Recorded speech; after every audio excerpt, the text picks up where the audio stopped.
कटक जिला बाहांगा ब्लॉक अंचल मुख्य सरकारी हॉस्पिटल रे नाही नथिबा असुविधा सामना को आसीछि। हॉस्पिटल परिसर रे अतुह रोगी कल्याण समिति बैठक में विधायक शारदा प्रधान जोगदे विभिन्न समस्या उपरे आलोचना करी एहार निराकरण पई पदक्षेप नेबाकू कहिथिले। भित्तिभूमिर अभाव एवं सरकारी अनुदान बाटबणार जोगु 50 विशिष्ट एही हॉस्पिटल रोगी मानक आस्था और विश्वास हराइथिबा विधायक श्री प्रधान कहिथिले। महांगा हॉस्पिटल रे कोटी कोटी टंकार अर्थ तोसरपात होइथिबारु एहार उच्च स्तरीय तदंत पई पदक्षेप नेबाकू घोषणा करथिले। डाक्टर क्वार्टर्स, स्टाफ क्वार्टर्स मरामती, बिजुली पानी परिमल व्यवस्था समाधान पई खूब शीघ्र पदक्षेप नेबाकू निष्पत्ति निया जायछि।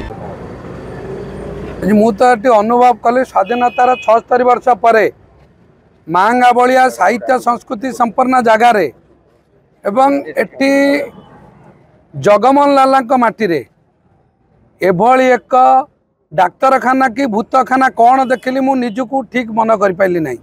मु आज अनुभव कली स्वाधीनता 76 वर्ष पर आम गोटा भल मेडिकल सुपरटेंडेंट इंचार्ज सुपरटेंडेंट पाइचु। जेतिकी भी आज डाक्तरखानार अनुभूति है से मैडम को किंतु आम जा अनुभव कलु जा देखिलु एटी 50 बेडेड हॉस्पिटल है।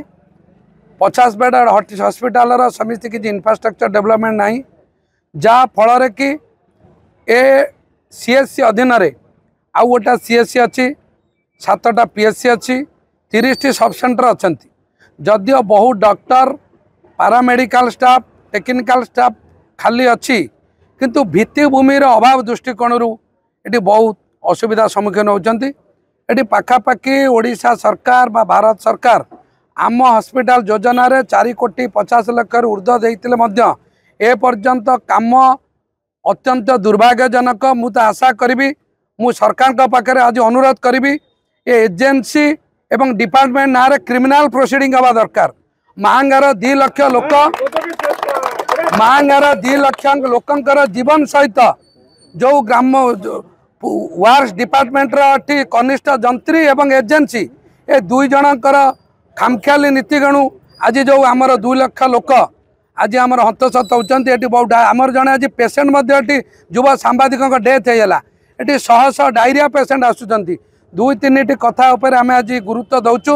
ये डॉक्टर रही क्वार्टर मरामती कर सबु दिन सबु घंटा सबु सेकेंड इलेक्ट्री पानी व्यवस्था करा। महांगरू Jajati Keshari Singh report A1 Odisha. Brilliant रेज विशुद्ध नड़िया तेल घन लंबा और पड़ा केसर मूल मंत्र।